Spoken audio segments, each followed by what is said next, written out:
नमस्कार मित्रों, मैं विकास शाक्या एक बार फिर से आप सबका स्वागत करता हूं अपने चैनल पर। और आज हम डिस्कस करेंगे मनुस्मृति का अगला भाग। लेकिन मनुस्मृति के इस भाग में हम कोई नया श्लोक डिस्कस नहीं करेंगे, बल्कि जो पिछले श्लोक हमने डिस्कस किए हैं उनकी एक समरी डिस्कस करेंगे। और उस समरी में बेसिकली हम ये डिस्कस करेंगे कि किस तरीके से जो कॉन्सेप्ट्स हमने अभी तक समझे हैं कि ये ब्रह्मांड किस तरह से आया, ये सारी चीजें कैसे बनी, राइट, उसका जो एक्सप्लेनेशन दिया है हमारे वेदों में।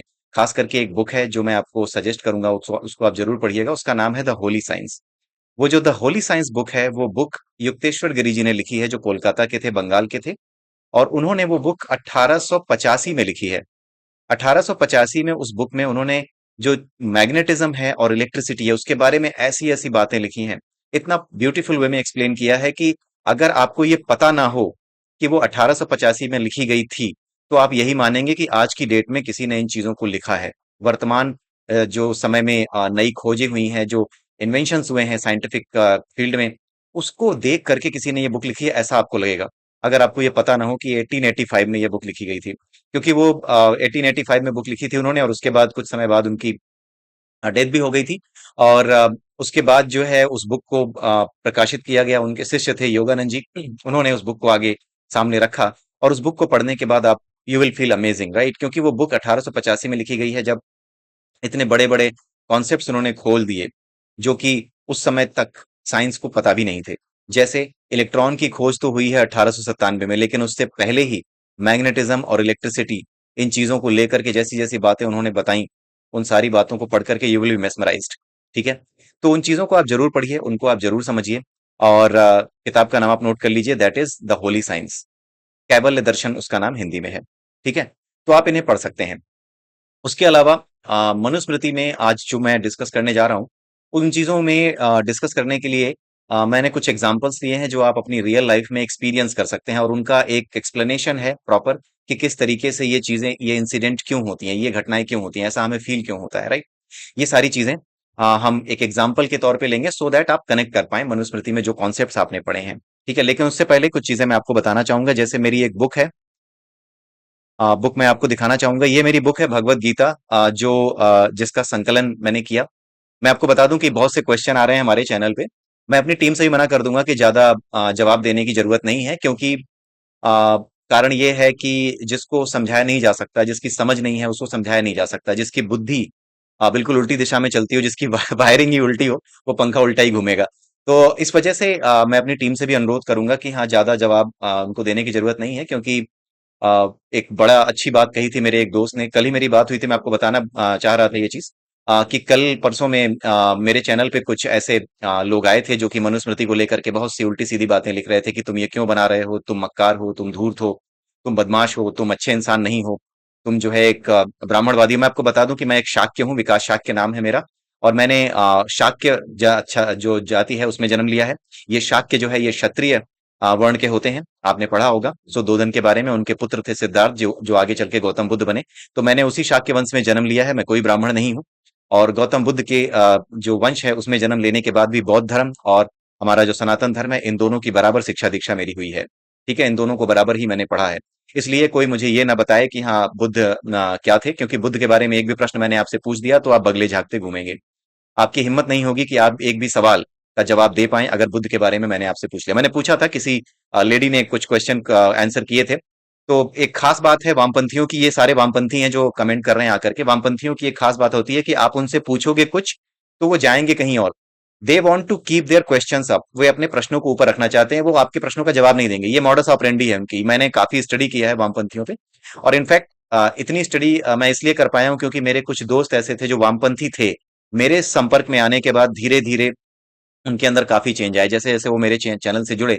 अभी 7-8 दिनों पहले की बात है, एक वामपंथी ने काफी उल्टी सीधी बातें इस पे लिखी थी चैनल पे। तो मैंने उसको कहीं से मेरा फोन नंबर मिल गया, I don't know from where, लेकिन उसने मुझे फोन किया और काफी बातचीत उसके साथ होने लगी। एंड देन उसके बाद उसने मुझे बताया कि तुम मनुस्मृति बना करके क्या साबित करना चाहते हो। मैंने कहा मैं कुछ साबित नहीं करना चाहता, जो मुझे पता है वो मैं लिख रहा हूँ, और अगर आपको इसमें कोई चीज गलत लगती है तो आप मुझे बताइए।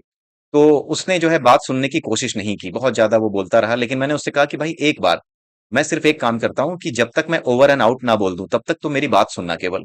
ठीक है, मैं अपनी बात तो कह लूं। उसके बाद मैंने उससे यही पूछा कि आपको मेरे वीडियो में कोई ऐसी चीज लगी है, कोई ऐसी बात दिखी है जो कि आपको लग रहा हो कि अभी तक कहीं से कुछ गलत दिख रही है, भेदभाव वाली दिख रही है। और अगर आपको दिख रही है तो आपको सही क्या पता है, अगर आपको लग रहा है कि मैं गलत बता रहा हूँ, गप मार रहा हूँ। उसने कुछ ऐसा लिखा था कि तुम गपोड़ी हो, गप, हाँ, ऐसा कुछ लिख रहा था। तो उसी ने फोन किया था, तो उसने दो तीन लोग थे, मतलब गपोड़ गपोड़ लिखने की बात तो एक बार नहीं, पांच छह लोगों ने लिखा है। एक लेडी है, वो भी गपोड़ी गपोड़ी करके कुछ लिख रही है। आई एम नॉट श्योर कि गौतम बुद्ध के फॉलोअर हो करके आप ये इस तरह की बदतमीजी कैसे कर सकते हो। नॉट श्योर कि आपने बुद्ध को पढ़ा है या कुछ और पढ़ लिया है। मुझे पता नहीं है।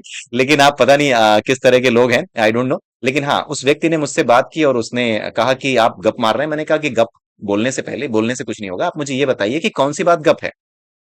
It's all whatever written in the book, उसी के बेसिस पे मैंने किया है, और उसके सारे मेरे पास प्रमाण मौजूद है। मैं अपनी तरफ से कुछ नहीं बोल रहा हूँ, मेरे पास बुक्स हैं, उन बुक्स को देख करके, पढ़ने के बाद मैंने वो सारी चीजें सामने रखी हैं। ठीक है। तो उसने फिर मेरी बात सुनी। इनफैक्ट उसने बात सुनी, और उसके बाद मैंने अपने कुछ दो तीन दोस्तों को फोन मिलाया और उनसे भी बात कराई उसकी। तो जिन दोस्तों से मैंने उसकी बात कराई, वो भी पहले वामपंथी थे, वो भी बिल्कुल हिंदू धर्म से घृणा करते थे, किसी भी, मतलब एक तो बंदा ऐसा था, मेरा दोस्त ऐसा था कि दिवाली के दिन वो अपने आप को घर में बंद कर लेता था और गालियां देता था हिंदुओं को। होली के दिन अपने आप को घर में बंद कर लेता था और गालियां देता था हिंदुओं को। लेकिन धीरे धीरे करके जब उसे समझ में आया कि एवरीथिंग जो कि सनातन धर्म में बताई गई है, देयर इज अ मीनिंग। आपका मानना है ना मानना है वो एक अलग चीज है। आज भी वो नास्तिक है, बट द थिंग इज कि नाउ ही इज रेशनल। अब वो मेरी बातें समझने लगा है, बातें समझता है, जानता है। और कुछ लोग तो ऐसे हैं जिन्होंने कहा कि मैं अपना कमेंट, जो दो तीन बंदे और आए थे जो उसमें आए थे, उन्होंने भी मेरे चैनल पे कमेंट किए थे, तो उन्होंने भी कहा कि मैं अपना कमेंट हटा देंगे। And then in fact they were saying sorry as well, कि वो कह रहे थे कि नहीं देखो, हमें आपके बारे में पता नहीं था, आपसे हमने बात नहीं की थी। सो आपसे बात ना करने की वजह से, चीजों को ना समझने की वजह से, क्योंकि हम जो है ऐसे लोगों के बीच रहते हैं जो कि इस तरह की चीजें जो है निगेटिव वे में उनके सामने आती हैं, और लगातार निगेटिव वे में ही उनके सामने आती हैं।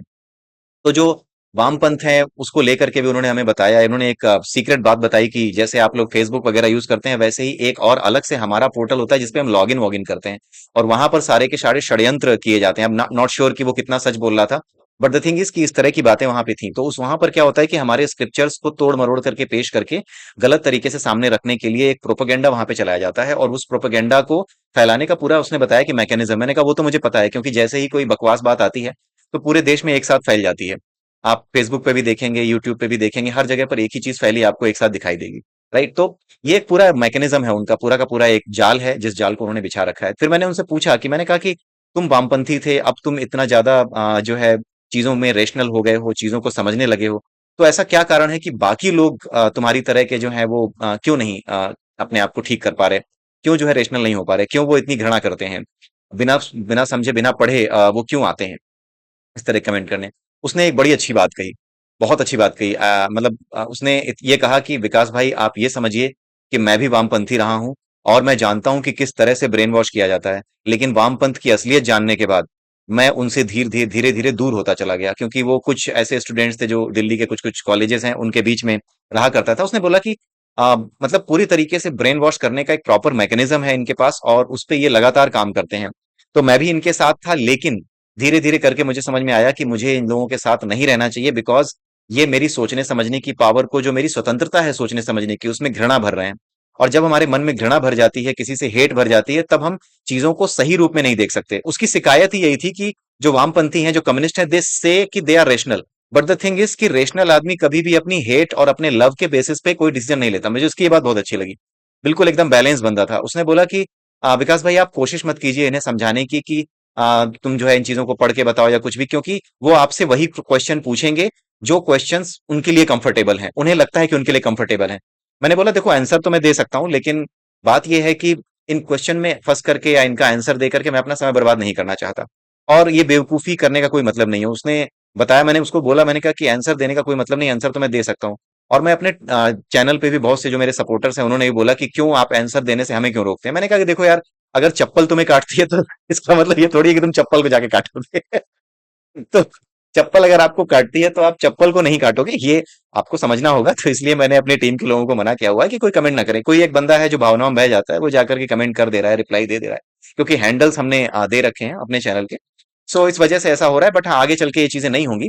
और कमेंट्स की कोई मतलब नहीं है, क्योंकि बेवकूफी भरे कमेंट है। हाँ, अब उन वामपंथियों से मेरी जरूर ये उम्मीद होगी कि जो लोग धीरे धीरे अपना माइंडसेट मुझसे मिलने के बाद, हमारे चैनल पे आने के बाद, जिनका माइंडसेट चेंज हुआ है, ये बहुत अच्छी खुशखबरी है आप सबके लिए। मैं आपको सुना रहा हूँ कि ये एक माइंडसेट चेंज हुआ है लोगों का। जो वामपंथी थे वो मुझसे ये कह रहे हैं कि विकास भाई आप इन्हें समझाने की कोशिश मत कीजिए, क्योंकि मैं भी पहले इनके साथ रहा हूं, इनके जैसा ही था, और मैं भी किसी की नहीं सुनता था। लेकिन आज की डेट में जब मैं रेशनलिटी की ओर जाने लगा, तब मुझे समझ में आया कि रेशनल होने का सीधा सा मतलब यह है कि keep away yourself from love and hate. इन दोनों चीजों से अलग होकर के जब आप सोचते हो, तभी आप सच को जान सकते हो।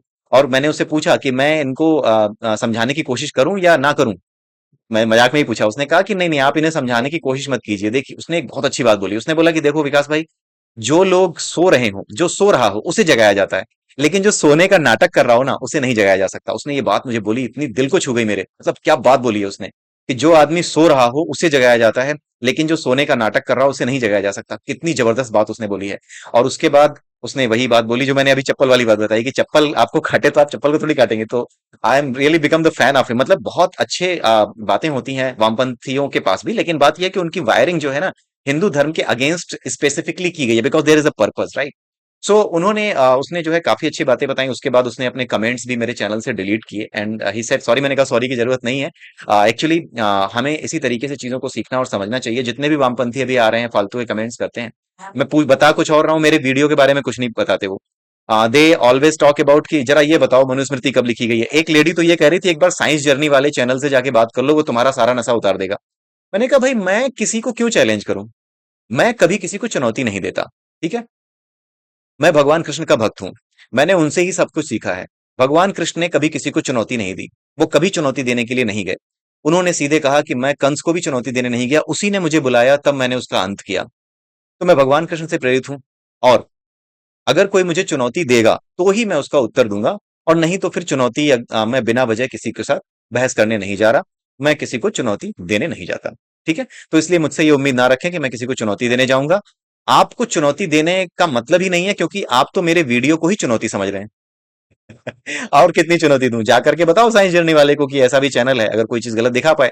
मैंने तो ये पूछा भी है कि साइंस जर्नी वाले से आप ये पूछो, जाकर के ये बात करो कि अगर वो बहुत बड़ा साइंटिस्ट है, साइंस जर्नी कर रहा है, तो एक बात का जवाब दे दे कि मुर्गी पहले आई या अंडा। भाई तुमने भगवान को नहीं देखा कोई बात नहीं, लेकिन मुर्गी और अंडा तो देखा है।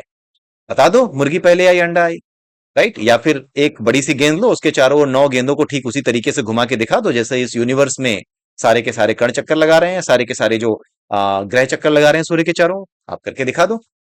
तो इस वजह से मैं अपने सहयोगियों से कहना चाहूंगा, मेरे जो सपोर्टर्स हैं उनसे कहना चाहूंगा कि इस चैनल पे आपको ज्यादा जो है किसी को रिस्पांस देने की जरूरत नहीं है। आप रिस्पांस मत दीजिए, हैंडल कई लोगों के पास है। तो आई वुड सजेस्ट कि जो भी रिस्पांस दे रहा है बंदा, वो रिस्पांस देना बंद कर दे। इसका कोई मतलब नहीं है, क्योंकि वही बात है, मुझे बड़ी अच्छी लगी वो बात कि सोया हुआ व्यक्ति जगाया जा सकता है, लेकिन जो सोने का नाटक कर रहा है उसको नहीं जगाया जा सकता। उसने ये बात इस सेंस में बोली कि भाई देखो, ये अगर आप इन्हें समझाने की कोशिश भी करोगे तो भी ये नहीं मानेंगे, बिकॉज ये हिंदू धर्म को नष्ट करने का प्रण लेकर के बैठे हैं। इनको एक पूरा टास्क दिया गया है, ये पूरी एक सुपारी दी गई है इन्हें, और ये इनके दिमाग में भरा जाता है कि तुम्हें इनको खत्म करना ही करना है, इस व्यवस्था को खत्म करना ही है जिसे हिंदू कहा जाता है। तो उस पर ये काम कर रहे हैं। इसलिए आप उन्हें कुछ भी ऐसा बताओगे जो कि लॉजिकल लगेगा या मेकिंग सेंस कर रहा होगा, मेक सेंस कर रहा होगा, they will straight away deny it. तो बहुत अच्छा डिस्कशन रहा। एंड तो बहुत अच्छे डिस्कशन के बाद जो है मैं ये कहना चाहूंगा, थैंक यू अगेन। एंड आपने अपने कमेंट भी डिलीट किए, जरूरत नहीं थी। एंड क्वेश्चंस तो अच्छे होते ही हैं, बट द थिंग इज कि अगर आपने डिलीट कर भी दिए हैं तो आई रिस्पेक्ट दैट थिंग। और आई मतलब कई वामपंथियों से मेरी अभी तक बात हो चुकी है, एंड फ्यू ऑफ देम, मतलब करीब 5-6 सालों से मैं वामपंथियों के संपर्क में हूँ। धीरे धीरे करके वो मेरी बात को समझने लगे हैं, और धीरे धीरे वो अपनी सोच को रेशनल करने लगे हैं। उनमें से कई ऐसे हैं जो अभी भी नास्तिक हैं। मैं नहीं कहता कि आप आस्तिक बन जाओ, बट द थिंग इज कि they have become rational atheist. कम से कम वो ऐसी बातें करते हैं, जब वो सोचते हैं या जब वो कहते हैं, तो उनकी बातों में घृणा या प्रेम नहीं होता। बातों का अच्छा और बुरा दोनों साइड वो देखते हैं, ठीक है। जैसे मनुस्मृति के बारे में ही जब मैंने बताया कि मनुस्मृति का सही अर्थ आपको नहीं पता है। स्मृति का मतलब होता है विधान, संविधान होता है। ये पुराने समय का संविधान था। जैसे आज की स्मृति है अंबेडकर स्मृति, ठीक है, उसी तरीके से पहले मनुस्मृति थी। जैसे हमारे संविधान में चेंज होते हैं, उसी तरीके से हमारे यहाँ स्मृतियों में चेंज होते रहे। तो हमारी जो पुरानी स्मृतियां हैं, जैसे मनुस्मृति है, उसमें महिलाओं के खिलाफ बहुत ही उल्टी सीधी बातें लिखी थी। शूद्रों के नाम पर कुछ जो मनुष्य होते हैं, उन मनुष्यों के साथ जो शूद्र के यहाँ पैदा हो गया है, उसके विरुद्ध बहुत अजीब तरह की बातें लिखी हुई थी। दास प्रथा को सपोर्ट किया गया था। बट द थिंग इज कि जैसे जैसे समय आगे बढ़ा, जैसे जैसे समय में परिवर्तन हुआ, वैसे वैसे नई स्मृतियां आई। जैसे मनुस्मृति को सबसे पहले याज्ञवल्क जी ने, जो याज्ञवल्क थे, उन्होंने खारिज किया। उन्होंने कहा कि नहीं, इसमें सुधार की जरूरत है, समय बदल रहा है, we should find out the correct way. हमें सही चीज का पता होना चाहिए। तो उन्होंने याज्ञवल्क की स्मृति में साफ लिखा महिलाओं को अधिकार दिए। उन्होंने बोला कि महिलाओं को अब दूसरा विवाह करने का अधिकार होगा। उनको जो पूरी तरीके से गंजा कर दिया जाता था उनके पति की मृत्यु के बाद, वो सब नहीं किया जाएगा। उनको भी अधिकार होगा। और उसके बाद जो है मिताक्षरा, ये सारी चीजें, ये ग्रंथ आए, उसमें जो है लड़कियों को भी, पुत्रों पुत्रियों दोनों को भी संपत्ति का अधिकार देना, ये सब चीजें आ गई। उसके बाद जो है सबसे अंत में जो देवल स्मृति थी, वो उस समय आई जबकि मुसलमान भारत में आ चुके थे और वो कन्वर्ट कर रहे थे हिंदुओं को। ठीक है, बहुत से ऐसे थे जो कन्वर्ट कर रहे थे तलवार के दम पर। ठीक है, तो तलवार के दम पर जो लोग मतलब मुसलमान बन चुके थे, उनको वापस अगर हिंदू धर्म में आना है तो उसके लिए क्या रूल होने चाहिए, वो रूल लिखे गए थे देवल स्मृति में। तो स्मृतियां उस समय का विधान थी, उस समय के हिसाब से कानून बनाए गए थे। जैसे आज की डेट में भी कानून बन रहे हैं ना, वक्फ बोर्ड जो कि पूरे देश को ही अपनी संपत्ति समझने की कोशिश कर रहा है, उसको सही करने के लिए पहले जिस समय जरूरत रही होगी उस समय बना दिया गया वो कानून, ताकि उनके अधिकारों की रक्षा की जा सके। लेकिन आज जब अधिकार मिले हैं, तो भारतवर्ष में एक खास बात है, अधिकार मिलते ही आप नंगा नाचते हैं, सिर पर नाचना शुरू कर देते हैं। तो अधिकार की इज्जत कर पाना हर किसी के वश का नहीं है। बोलने का अधिकार है, आप देखिए जरा क्या करते हैं। बोलने का अधिकार है तो देखिए क्या गंदगी फैलाते हैं रवीश कुमार और ध्रुव राठी जैसे लोग। तो इस तरह की बातें जो है हमें समझनी होगी। और इसीलिए मैं कह रहा हूं कि हमें इन चीजों पे बहुत ज्यादा जोर नहीं देना चाहिए कि कौन क्या कमेंट कर रहा है, बट द थिंग इज कि हमें अपना काम पूरा करना है। तो आइए देखते हैं, ये बुक आप खरीद लीजिएगा, विज्ञान खंड। विज्ञान खंड में एक बड़ी अच्छी जो लाइन थी, अब ये तो आप डिसाइड करेंगे कि अच्छी है या नहीं। पेज नंबर 188 मेरी बुक में ही है ये। और इस बुक में आप देखेंगे कि यहाँ पर मैंने जब ये बुक लिखी थी, तो यहाँ पर ये लिखा था, अधूरा ज्ञान और अधूरे ज्ञान का अहंकार ही संसार को आज यानी 2022 में विनाश के द्वार पर ले आया है। ये तो उस समय हो रहा था जो कुछ 2022 में 22 में चल रहा था, लेकिन 2022 में भी अगर आप चीजें देख रहे होंगे तो चीजें बस शुरू हुई थी। आपको आज की स्थिति का अंदाजा नहीं रहा होगा कि आज कितना बुरा हाल हो जाएगा। तो विनाश का द्वार पर ले आया, लेकिन उसके बाद मैंने लिखा है, लेकिन आने वाले समय में यानी 5 से 10 वर्षों के भीतर, आप देखिए 5 से 10 वर्षों के टाइम स्पेन में जी रहे हैं, 5 से 10 वर्षों के भीतर ये धर्म पुनः स्थापित होगा। उसका एक प्रमाण है हमारे चैनल पे मनुस्मृति का आना, और यहाँ पर आकर के जो विरोधी है उनका कीचड़ में लौटना। उनको लग रहा है कि कीचड़ बढ़िया मिला है, अब कीचड़ में कौन लौटता है मैं नाम नहीं लेना चाहता, तो वो आगे लौट रहे हैं। ठीक है, और हमारा भविष्य जो आपका वर्तमान है, यदि आप 2022 में इस पुस्तक को नहीं पढ़ रहे हैं, तो ईश्वर के वचन के अनुसार एक नई व्यवस्था के अंतर्गत जी रहा होगा। तो ये सारी चीजें जो मैंने यहाँ पे लिखी हैं, यानी 2032 तक, आप ये मानिए कि 2032 तक सारे संसार में संघर्ष चलेगा, और 2032 तक भारतवर्ष जो है अपने आप को पुनर्स्थापित करेगा। 2025 से 2032 के बीच भारतवर्ष का पुनर्जन्म होगा। अब वामपंथियों, तुम्हें ये बड़ी अजीब बात लग रही होगी, दिक्कत तुम्हें तब होगी जब ये सारी बातें तुम सच होते हुए देखोगे, तुम और सिर पीटोगे। क्यों? क्योंकि ये सब चीजें सच होंगी, तब तुम्हें लगेगा कि यार जिसे हम पाखंड समझते थे, आखिर में उसमें कौन सा विज्ञान है। ये सब विज्ञान है, ये सब मैंने वैज्ञानिक तरीके से समझाया है, ये सब विज्ञान है। किस तरीके से भविष्यवाणी की जाती है इसके बारे में भी हमने पढ़ा है, समझा है। आप हमारे चैनल पर लगातार बने हैं, वामपंथी हैं तो वामपंथ के चोले को उतार फेंकिए, अपने आप को पवित्र कीजिए। जैसे दूसरे वामपंथी धीरे धीरे अपने कमेंट्स मेरे चैनल से हटाकर मुझसे जो है आकर बात करते हैं, मुझसे मिलते हैं और रेशनल होने की कोशिश कर रहे हैं, वो अभी भी नास्तिक हैं, मुझे उनसे कोई दिक्कत नहीं है। वो अभी भी कहते हैं कि नहीं मैं भगवान को तो नहीं मानू, no I don't have any problem. मुझे वो नास्तिक बिल्कुल अच्छा लगता है जो सच्चा है, लेकिन वो नास्तिक बहुत बदमाश लगता है जो कहता है कि मैंने किताब तो नहीं पढ़ी है लेकिन मैं जानता सब हूं। अरे मूर्खो, मतलब कुछ तो सोच के बात करो। तो यहाँ पर क्या है कि जो 10-12 साल की बात मैंने की है, 5 से 10 सालों की बात की है, उस 5 से 10 सालों के भीतर आप पूरे विश्व में चीजों को बिगड़ता देखेंगे। भारतवर्ष में भी आप चीजों को थोड़ा सा क्या काफी हद तक भी डिसबैलेंस देखेंगे आने वाले समय में। लेकिन अंत में भारतवर्ष धर्म की स्थापना करेगा। यहाँ पर एक ऐसा व्यक्ति होगा पूरे भारतवर्ष में जो पूरे विश्व में एक नई तरह की व्यवस्था उत्पन्न करेगा। अब आप सोच रहे होंगे मोदी जी की बात कर रहा हूं, नहीं। ठीक है, तो होगा, ये सब चीजें होंगी। तो ये सब चीजें जब तुम देखोगे ना वामपंथियों, अगर तुम मेरा वीडियो देख रहे हो तो तुम अपना सिर पीटोगे, यहाँ आकर के गालियां दोगे। लेकिन यही तुम्हारा दुर्भाग्य है कि तुम भिड़ गए हो ऐसी जगह पे कि अब तुम्हारी सारी की सारी जो आ, इमारतें खड़ी की हैं तुमने, झूठ और मक्कारी की, वो सब एक एक करके ढहेंगी। इसी चैनल के माध्यम से तुम्हारे सारे महल बहाए जाएंगे। मुबारक हो। जिस तरह से लड़ करके मनुष्य महान हो जाता है, वैसे महान तुम भी होगे। क्यों? क्योंकि तुम्हारी सारी गलतफहमियां दूर होंगी और एक दिन तुम्हारा सिर झुका हुआ होगा। ठीक है, तो आइए चलते हैं, देखते हैं आगे। तो ये किताब आप जरूर खरीदिएगा, मैं रिक्वेस्ट करूंगा कि आप इसको खरीदें, समझें, पढ़ें। जरूरी नहीं है, जबरदस्ती नहीं है। हाँ, मेरे कुछ वामपंथी दोस्तों ने ये किताबें खरीदी हैं, they are very much influenced. यहाँ हम समझे क्योंकि वैज्ञानिक वे में चीजों को एक्सप्लेन किया गया, और वो इसको पसंद इसलिए कर रहे हैं क्योंकि वो कह रहे हैं कि तुमने साइंटिफिक वे में, पहली बार किसी ने साइंटिफिक वे में लाने की कोशिश की है। और भी लोग हैं, बट द थिंग इज कि तुम्हारी किताब थोड़ी पतली है, तुमने 6 चैप्टर्स ही लिखे हैं। इस किताब में केवल 6 चैप्टर्स हैं, चैप्टर नंबर 13 से 18 तक। ठीक है, तो उसी की बात हुई है। तो इसको आप लीजिए, और अच्छी लगे तो आप मुझे फीडबैक दीजिए। और आइए आगे देखते हैं, मनुस्मृति में कुछ प्रैक्टिकल एक्सपीरियंसेस जो आपको पता होने चाहिए। तो अभी तक आपने देखा मनुस्मृति में कि किस तरीके से ये पूरा ब्रह्मांड, ये पूरी पृथ्वी, ये पूरा का पूरा जगत कैसे आया। अलग अलग जो देवी देवताओं के नाम लिए जाते हैं, they are nothing but the elements, वो एलिमेंट्स हैं और कुछ नहीं है। ठीक है, अब हम देखते हैं कुछ प्रैक्टिकल एक्सपीरियंसेस। प्रैक्टिकल एक्सपीरियंसेस में से पहली चीज आप ये देखिएगा, एक बहुत ही अच्छा प्रैक्टिकल एक्सपीरियंस है कि आप अपना मुंह खोल लीजिए। आप अपना पूरा मुंह खोलिए, जबड़े जो है बिल्कुल खिंचे हुए होने चाहिए, बिल्कुल यूं। और इसको खींचने के बाद, मतलब तनाव होना चाहिए बिल्कुल पूरा, जितना भी आप खींच सकते हो उतना खींचने के बाद आप किसी विषय पर सोचना शुरू कीजिए। Start thinking on something. आप किसी चीज पर सोचना शुरू कीजिए या मैथमेटिक्स का क्वेश्चन हल करना शुरू कीजिए। आपको महसूस होगा कि you are not able to think freely. आप फ्रीली सोच नहीं पा रहे हैं। ठीक है, तो इसके बारे में आप जरा एक बार समझने की कोशिश कीजिएगा कि क्यों आप फ्रीली थिंक नहीं कर पा रहे। थोड़ी थोड़ी देर वीडियो रोकिएगा, वीडियो रोकने के बाद वापस आइएगा, मैं आपको बताता हूं इसका कारण क्या है। आई होप आपने सोचने की कोशिश की होगी। अब मैं आपको बताता हूं कि किस तरीके से शिव महापुराण की मदद से ये बात समझी जा सकती है। ये पूरा का पूरा साइंस है, कुछ भी ऐसा नहीं है जो साइंस ना हो। अगर कोई भी चीज साइंस नहीं लग रही है आपको तो उस पर आप पीछे मत जाइए, उसके जितनी आपकी बुद्धि है उसके अनुसार ही उसके पीछे जाइए। और जब तक साइंस उसमें आपको ना दिखे तब तक आप उस चीज को पूरे तरीके से स्वीकार मत कीजिए। आप उसके लिए दूसरे लोगों के पास जाइए, समझिए कि आखिर में इसके बारे में कहाँ लिखा है साइंटिफिक वे में, कैन यू एक्सप्लेन इट, क्योंकि कुछ भी ऐसा नहीं है जो बिना साइंस के होता हो। हमारा जो शास्त्र है, हमारे जो शास्त्र है उसमें 3 शरीरों की बात की गई है हमारे। उसमें सबसे अंदर होता है कारण शरीर, यानी कॉजल बॉडी। कारण शरीर एक बीज की तरह होता है। बीज का मतलब जैसे आम का बीज होता है, आम के बीज में आम का पेड़ बनने की क्षमता होती है। ठीक है, आम के बीज में आम का पेड़ बनने की क्षमता होती है, लेकिन आम के बीज को खोल के देखोगे तो आम के बीज से आपको कुछ दिखाई नहीं देगा उसमें। आम के बीज में कुछ भी दिखाई नहीं देगा। ठीक है, उसमें पेड़ नहीं दिखाई देगा, वो सिंपल एक बीज होता है। तो हमारा जो कारण शरीर है ना, उसके भीतर बीज होते हैं।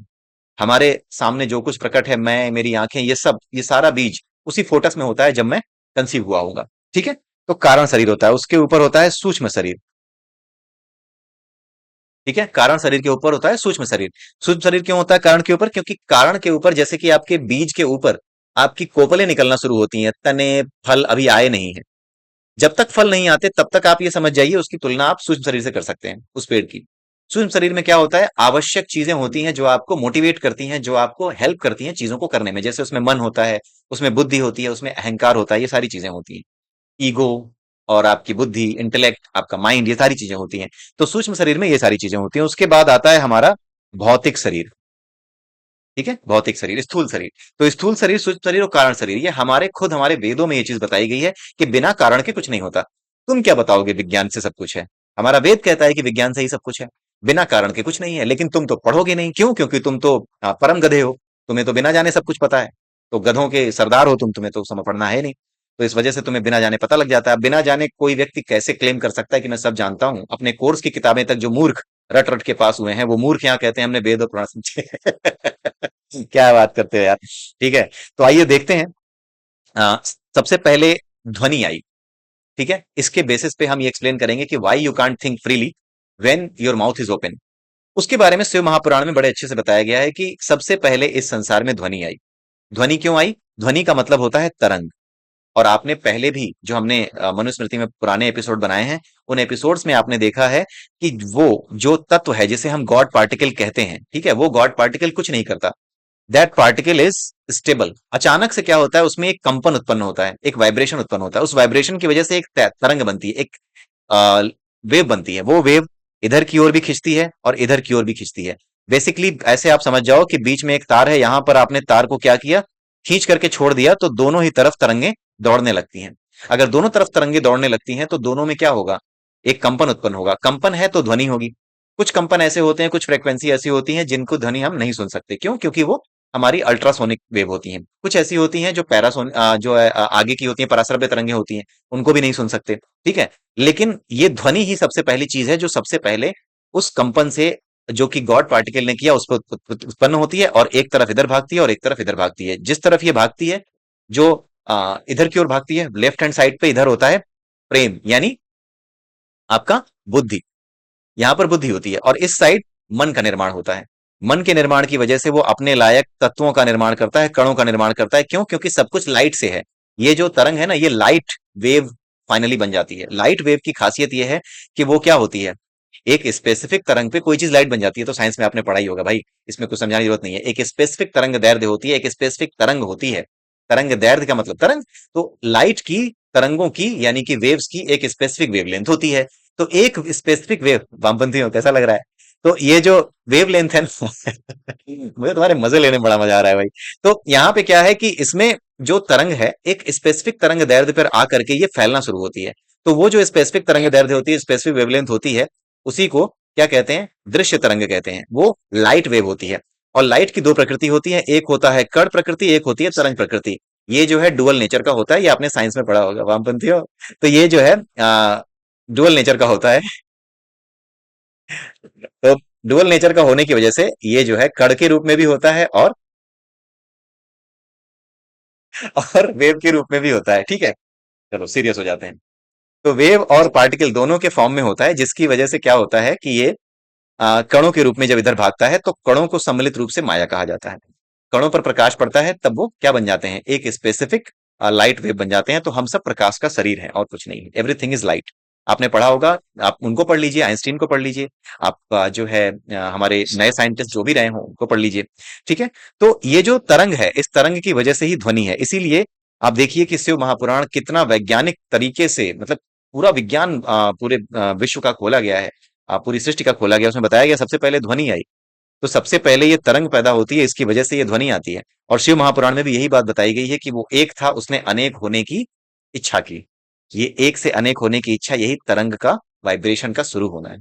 अच्छा, ठीक है। तो वामपंथियों की बार बार याद आया, ये बेचारों की इतनी बुरी हालत हो रखी है, चीख निकल गई है वामपंथियों की। मैं क्या बताऊं, मतलब इतने परेशान हो रहे हैं कि पहली बार ऐसा वीडियो देखने को मिल रहा है। तुम ऐसे ही परेशान रहोगे क्योंकि तुम अज्ञानी हो। ज्ञानी मैं भी नहीं हूं, लेकिन मैं रेशनल वे में सोचना जानता हूँ, ठीक है। तुम भी रेशनल वे में सोचना शुरू करो। नास्तिक होना कोई बुरी बात नहीं है, कोई बात नहीं। जो सत्य तुमने स्वीकार किया है, वो तुमने अनुभव किया हो तभी उसे स्वीकार करो, लेकिन इस स्तर पे आओ तो सही। लेकिन तुम तो पता नहीं पूरे दिन खाली बैठे रहते हो क्या, कमेंट किए जा रहे हो। मैंने अपने उसको बता दिया है, वो कमेंट नहीं करेगा, जो हैंडल जिसको दिया है, he will not comment any more. और हाँ, इस बात से तसल्ली मुझे मिली है कि वामपंथी धीरे धीरे, जो कोर वामपंथी थे, जिनको एहसास हो रहा है कि हाँ हम गलत कर रहे थे, सनातन धर्म के विरुद्ध बिना चीजों को पढ़े जो कर रहे थे, एक तो रोने लगा मेरे सामने। मतलब कह रहा है कि विकास मैं क्या बताऊं, इतना ज्यादा मेंटली डिस्टर्ब कर दिया है कि मैं पंडित हूं, मैं ब्राह्मण हूँ, मेरे घर में पूजा पाठ होती है, मेरे माँ बाप ने मुझे पता नहीं क्या क्या कहा, केवल इसलिए क्योंकि मैं वामपंथी हो गया। और मैं लगता था कि मेरे माँ बाप भी बेवकूफ हैं, but at the same time last में मुझे समझ में आया, मैं उनके पैरों में गिर कर रोया, ऐसे करके वो बोल रहा था। तो मुझे बड़ा खराब लगा। ऐसा ना हो कि आप लोगों की भी ऐसी स्थिति हो। इस वजह से क्या है कि मैं आपसे यही कहूंगा कि रेशनल वे में सोचना शुरू कीजिए और उसी हिसाब से अपना काम शुरू कीजिए, ठीक है। तो शिव महापुराण में ये बताया गया सबसे पहले ध्वनि आई। ध्वनि की वजह से क्या होता है कि जब आप मुंह खोले रहते हो तो ध्वनि उत्पन्न नहीं होती। मुंह को खुले होने का मतलब होता है कि ध्वनि का प्रादुर्भाव यानी ध्वनि उत्पन्न अभी नहीं हुई है। इस वजह से क्या होता है कि जब ध्वनि उत्पन्न नहीं होती है तो बाकी चीजें, क्योंकि ध्वनि के बाद ही बाकी चीजें हुई हैं, मन का निर्माण हुआ है, ये सारी चीजें जो आप देख रहे हैं, कणों का निर्माण, जिससे हमारा पूरा शरीर बना है, ये सब बाद में हुआ है। इसीलिए अगर आप मुंह खोले रहते हैं तो मुंह खोले होने की वजह से, ध्वनि के उत्पन्न ना होने की वजह से बाकी क्रियाएं क्या होती हैं, उनके बीज तो आपके अंदर होते हैं, इसलिए थोड़ा बहुत सोचना, थोड़ा बहुत स्मृति में लाना तो आप कर पाते हैं। बट द थिंग इज कि वो पूरी तरीके से आप सोच नहीं पाते, थोड़ी सी डिस्टर्बेंस आती है। तो खुले मुंह के साथ आप पूरी तरीके से नहीं सोच सकते, सोचने में डिस्टर्बेंस आएगी। तो हमारे यहाँ जो विराट पुरुष की कल्पना की गई है, इसमें भी बताया गया है, हमारे मनुस्मृति में भी। तो मनुस्मृति में भी जो विराट पुरुष के बारे में बात की गई है, उसमें भी यही बताया गया है कि विराट पुरुष से ही सबसे पहले वही आए, और विराट पुरुष से ही, उसी के अंश को लेकर के सारा का सारा विश्व, सारे के सारे जीव बने हैं, ठीक है।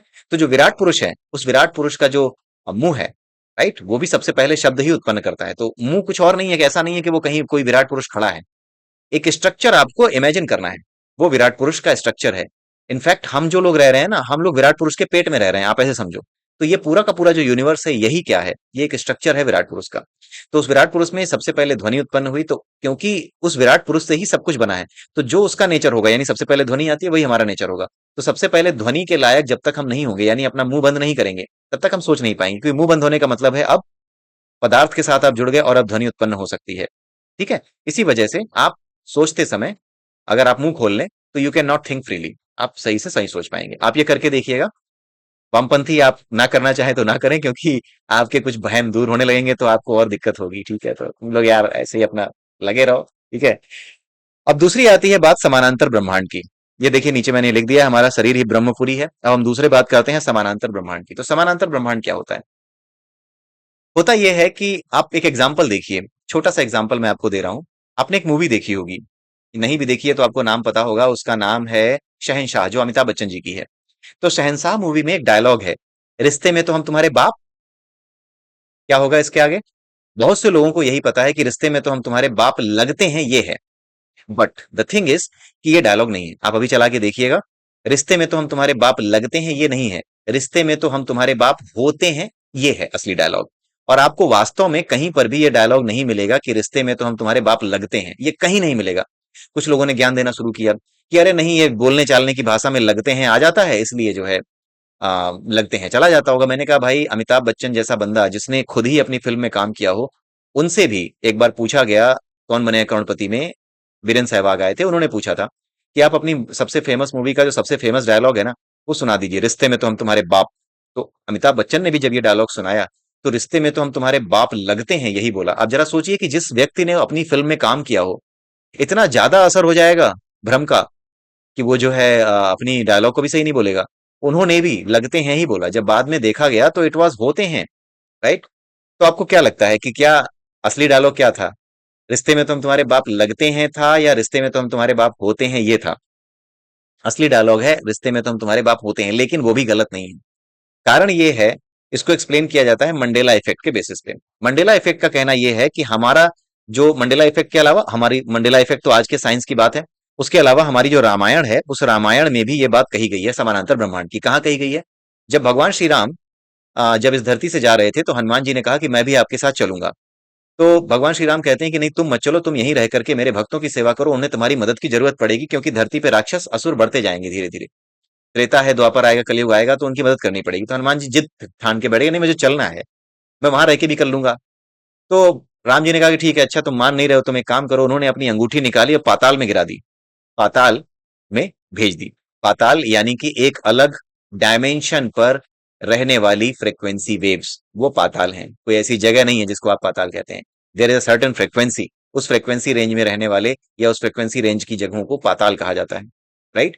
तो उस फ्रीक्वेंसी रेंज पे उन्होंने अपनी अंगूठी जो है वो पाताल पे डाल दी। जब पाताल में डाल दी, उस अंगूठी को पाताल में डाल दिया गया, तो हनुमान जी पाताल से वो अंगूठी खोजने गए। राइट? तो उन्होंने पाताल में जब वो अंगूठी खोजने की कोशिश की, तो उन्होंने देखा कि वहां पर मेरे जैसे कई हनुमान हैं, वहां पर मेरे प्रभु राम जैसे कई राम हैं, कई लक्ष्मण हैं, बहुत से लोग वहां पे हो रहे हैं। कई जगहों पे उन्होंने देखा कि अभी भी रामायण चल रही है, कुछ जगहों पे अभी भी भगवान राम का जन्म हुआ है, कुछ जगहों पे वो मतलब बहुत सी चीजें देख रहे थे वो पाताल में। ठीक है? उस एनर्जी लेवल पे जाकर के उन्होंने बहुत सी चीजें देखी। तब वो देखे कि बहुत ढेर सारी अंगूठियां भी पड़ी हुई हैं। अब इसमें से कौन सी अंगूठी मेरे प्रभु की है, उनको समझ में ना आए। तो वो जा करके राम जी से शिकायत करते हैं कि आपने मेरे साथ ही छल कर दिया। तो भगवान राम ने बताया कि नहीं, तुमने जो देखा वो छल नहीं है, ये संसार ऐसा ही है, तुम्हें पता नहीं है। तो हनुमान जी को उन्होंने बताया कि ये समानांतर ब्रह्मांड है, मेरे जैसे पता नहीं कितने राम कितने ब्रह्मांडों में अभी भी रावण से लड़ने की तैयारी कर रहे हैं। मेरे जैसे कितने राम जो है अभी भी अपनी सीता के साथ विवाह उनका होने वाला है। तो ये समानांतर ब्रह्मांड की बात वहां पे बताई गई। उसी तरीके से मंडेला इफेक्ट ये बात बताता है कि कुछ ऐसी बातें हैं जो कि हमें सही पता है, बट वो असल में झूठ है, गलत है। ठीक है? उसमें से ही एक डायलॉग है। तो इसका रीजन हमारे यहाँ शास्त्रों में बड़े अच्छे से समझाया गया है। उस चीज को एक्सप्लेन करने के लिए एक चीज बताई गई है समानांतर ब्रह्मांड में, जिसमें ये बताया गया है पूरा का पूरा, चाहे आप आ, ये शिव महापुराण देख लें या कहीं पर भी, वहां पे ये बताया गया है कि ये पूरा का पूरा जो संसार है, वो एक गोले की तरह है। इस गोले में अनगिनत रास्ते हैं, ये रास्ते आपस में एक दूसरे को काटते हैं, एक दूसरे से मिलते हैं। होता क्या है कि मनुष्य अपने जीवन में इन रास्तों में से किसी एक रास्ते से निकल करके किसी दूसरे रास्ते में प्रवेश कर जाता है। तो ये कहा जाता है ब्रह्मांडों के बीच में आपकी अदला बदली हो जाना। तो कुछ ऐसी चीज है, ये चीज एक्सप्लेन्ड है। ठीक है? तो इसको एक्सप्लेन करने के लिए कि समानांतर ब्रह्मांड में ये चीज कैसे हुई होगी, ठीक है, उस चीज को बताने के लिए कि किस तरीके से आप इसको समझ सकते हैं। एक तो मंडेला इफेक्ट है कि कोई चीज गलत है उसको सही पता है। राइट? एक अवधारणा ये है। दूसरा जो हमारे यहाँ बताई गई है वो ये है कि एक ब्रह्मांड नहीं, कई ब्रह्मांड है। और समानांतर ब्रह्मांड की बात तो आज का साइंस भी करने लगा है। तो मुझे गालियां देने से पहले तुम साइंस को गाली दो, अगर तुम्हें लग रहा है कि बकवास चल रही है। ठीक है? गप कहने से कुछ नहीं होगा, तुम्हें प्रूफ दिखाना होगा कि कौन सी बात गप है और कौन सी बात जो है झूठ बोली जा रही है। ठीक है? और झूठ वो बात होती है जो कि कहीं पे जिसका प्रमाण ना मिले। जो चीजें मैं आपको बता रहा हूं, वो चीजें जहां पे मैंने देखी हैं, पढ़ी हैं, सुनी है, वहीं से मैं उठा करके बता रहा हूं। ठीक है? तो समानांतर ब्रह्मांड की बात की गई है कली हनुवाणी में। कली हनुवाणी जो है बताई गई है। कली हनुवाणी में बताया गया है कि आप एक सुरंग से, समय की सुरंगें होती हैं, एक सुरंग से शून्य की सुरंगें होती हैं। आत्मा कुछ नहीं है, शून्य है। शून्य की सुरंगों में जो आत्मा होती है, यानी कि जो ऊर्जा होती है, जब वो चलती है, तो शून्य की सुरंगों में कई तरह के रूप धारण करती है। उन शून्य की सुरंगों पे कई तरह के दृश्य हैं। उन दृश्यों को जीना जब चाहती है तो वो समय पर यानी काल पर यानी जिस डायमेंशन पर टाइम काम कर रहा है उस डायमेंशन पर मूव हो जाती है। ये हम नहीं करते, ये अपने आप जो सोल है, जो ये एनर्जी है, वो अपने आप करती है, वो कई रूपों में प्रकट है, वो अपने आप कर रही होती है। जैसे मैं आपसे बात कर रहा हूं तो इस समय मैं किसी सुरंग में हूं, समय की किसी सुरंग में हूं। अगर किसी समय ऐसा होता है कि कोई एक ब्रह्मांड है जिससे चीजें मूव होनी है या फिर उसका नाश होना है या फिर कहीं पर वो चीज नष्ट हो जानी है, वो जो शून्य की सुरंगें हैं वो कहीं पे नष्ट होनी है, तो आप उस सुरंग से दूसरी सुरंग में मूव कर जाते हो। ठीक है। तो जब आप दूसरी सुरंग में मूव कर जाते हो तो वो समानांतर सुरंगें होती हैं, जो कुछ यहाँ चल रहा था वो भी वहां चल रहा था, लेकिन थोड़े से अंतर के साथ। थोड़े से अंतर के साथ क्यों चलता है? क्योंकि थोड़ा थोड़ा अंतर सभी सुरंगों में होगा तभी वो अलग अलग है, अदरवाइज एक ही सुरंग होती। ठीक है। कर्मों के अनुसार आप एक सुरंग से दूसरे सुरंग में मूव कर दिए जाते हो। राइट। अगर आपके कर्म बुरे हैं तो बुरी सुरंगों में, ऐसी सुरंगों में जहां गलत दृश्य चल रहे हैं, जहां पर बुरे दृश्य चल रहे हैं, जहां आपको तकलीफ होगी, उन दृश्यों में आप मूव हो जाते हो। आप अपने आप मूव होते हो, कोई आपको करता नहीं है, कोई बैठा नहीं है, कोई बैठा नहीं है, तो अपने आप अपने कर्मों से आप मूव होते हो। ठीक है। जैसी आपकी वासना वैसी जगह पे आप जाओगे, जैसे आपकी वासना है वैसे ही तो सपने आपको दिखते हैं। ठीक है। अगर आपकी वास्तविक जीवन में किसी से शत्रुता है तो सपने में वही आपको शत्रु के रूप में दिखाई देगा, मित्र के रूप में तो दिखाई नहीं देगा। ठीक है, शत्रुता ही दिखाई देगी। तो जैसी वासना है वैसे ही सपने, वैसी ही चीजों में, वैसे ही दृश्यों में आप जाते हैं। ये सीधा सा कॉन्सेप्ट है। ठीक है। तो ये दो चीजें अगर आपने समझी हैं तो आप समझ सकते हैं कि ये विशाल ब्रह्मांड की व्याख्या करने के लिए कितनी व्याख्या की गई होगी और कितना इसको समझाने की कोशिश की है हमारे विद्वानों ने। तो ये जो चीजें हैं, इसके लिए जो समानांतर ब्रह्मांड की बात बताई, उसके लिए आप जाकर के कली हनुवाणी पढ़ सकते हैं। हमारे चैनल पर कली हनुवाणी का एक पूरा का पूरा प्लेलिस्ट है। तो मैं आपको बता दूं कि मैं अपनी तरफ से कुछ नहीं बता रहा हूं। जो कुछ भी कली हनुवाड़ी में, जो कुछ भी मुझे बुक से मिला, जो भी चीज मैं आपको बता रहा हूं ना, मैं आपको बुक्स में दिखा सकता हूँ कहाँ लिखी है, कैसे लिखी है। लेकिन मैं, जैसे कि कुछ लोग कह रहे हैं ना कि इसका जवाब दे, इसका जवाब दे, मनुस्मृति कब लिखी, जवाब दे। तो जी मैं बता दूं, मैं आपके पिताजी का नौकर नहीं हूं। ठीक है। ये मेरा चैनल है, मैं इस चैनल का राजा हूं। मैं अपने हिसाब से करूंगा। मुझे चुनौती अगर कोई देगा भी तो उस चुनौती को कब, कैसे, किस जगह स्वीकार करना है, ये मैं तय करूंगा। तुम लोगों की मक्कारियां, तुम लोगों के छल बहुत हो चुके। अब तुम्हें सारी चीजें, जिस तरीके से तुमने इस संसार को परेशान किया है, उसी तरीके से अब तुम्हारे साथ ये तुम्हारे बनाए हुए भ्रम जाल को तोड़ा जाएगा, और इस चैनल के माध्यम से हम तुम्हें लगातार कमजोर करते करते एक दिन नष्ट कर देंगे। एक दिन तुम्हारा पूरा का पूरा, बिना कोई हथियार हटाए, मतलब कुछ भी अहिंसक तरीके से। ऐसा नहीं है कि कुछ हम तुम्हारे साथ करने वाले हैं, तुम हो ही क्या, कुछ करने की जरूरत है क्या? तुम तो बिल्कुल मतलब कायरों की सीमा पार कर चुके हो, कायरता की। प्रश्नों से भाग जाना, ये तुम्हारी कायरता है। प्रश्नों के जवाब में दूसरे प्रश्न पूछना, ये तुम्हारी कायरता है। तुम्हारे पास उत्तर देने का सामर्थ्य नहीं है। ठीक है। तो इस वजह से आप सही मार्ग पर आ जाएं। आप नास्तिक हैं, कोई समस्या नहीं है, लेकिन किसी के विचारों को रोकने की, किसी के विचारों को समझने से पहले उसके विचारों को रोकने की कोशिश ना करें। अगर आपको विचारों में कोई कमी नजर आती है तो आप क्रॉस क्वेश्चन करें, लेकिन वो क्वेश्चन करें जो कि चीजों से जुड़ा हुआ हो। जो चीजों से जुड़ा हुआ नहीं है, उससे जुड़ी हुई क्वेश्चन ना करें। किसी ने पूछा कि मनुस्मृति कब लिखी गई है, मत तो बता। सबसे पहले मैं तुझे बता दूं कि मनुस्मृति लिखी नहीं गई है, मनुस्मृति संकलित की गई है। संकलन में और लिखने में अंतर होता है।